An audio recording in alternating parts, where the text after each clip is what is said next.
Good morning, Amanda here from North Wales, going on one of my permitted Corona lockdown walk, and today I'm going to walk over the other side of the Conway River, which you can see behind me, up to something the locals call the Vardre. Can you see the series of little lumps and bumps over to the right hand side? Locals say it looks a bit like Queen Victoria lying down on her back with her bust and her head. Anyway, it's a very, very ancient castle, and I'd love you to come with me and we'll go and explore it a bit more. Well, here we are approaching the fort. Glorious day, typical, isn't it? We're locked down and we have the best weather we've had for ages and ages. And it's lovely, the flowers are blooming, the bluebells and the gorse, and the birds are singing their little hearts out, and I'm walking towards the fort. Now we're coming into an area where there's quite a lot of stinging nettles, and stinging nettles are a good sign that there's been habitation here for quite a long time. They love the nitrogen, and in fact in the 60s this whole site was excavated and they found Mediterranean pottery from the Dark Ages, that's the 5th and 6th century. And the monk Gildas talks about Maelgwn Gwynedd, who was one of our earlier princes. Gildas calls him the Dragon of the Isle, and we know that he had a fortification here, which was probably the first fort. And the sheep have been scratching their back on the back of this hawthorn tree. Lots of evidence of stones which have been used for various agriculture or even domestic purposes. Well, after Maelgwn, the fortress was struck by lightning in 812. It was obviously wood in those days. And then the fortress changed hands between the English and the Welsh, and it was the seat of Robert of Rhuddlan for a while.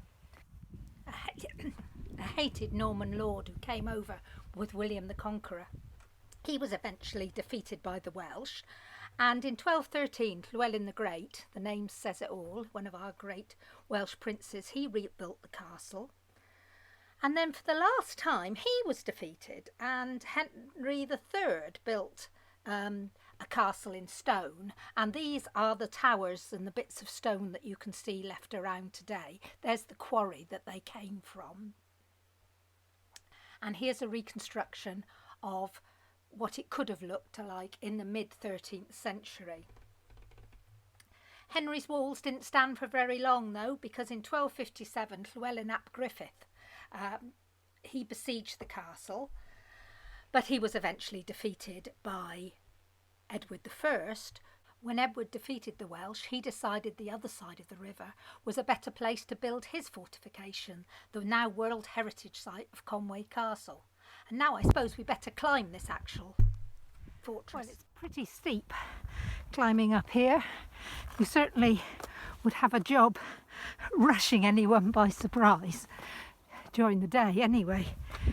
And they'd be pretty out of breath by the time they did get there. But at the top, as usual, the reward, and little bits of masonry around with lime mortar and original stone from the slighted castle, and we'll enjoy the panoramic views over the Conway River estuary and all the way around right up to Llandudno, and then down the other side.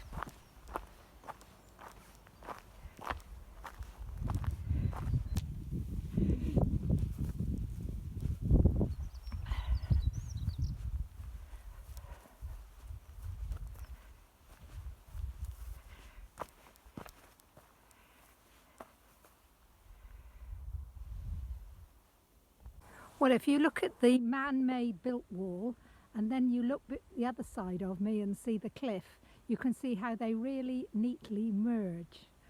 Great place for a castle.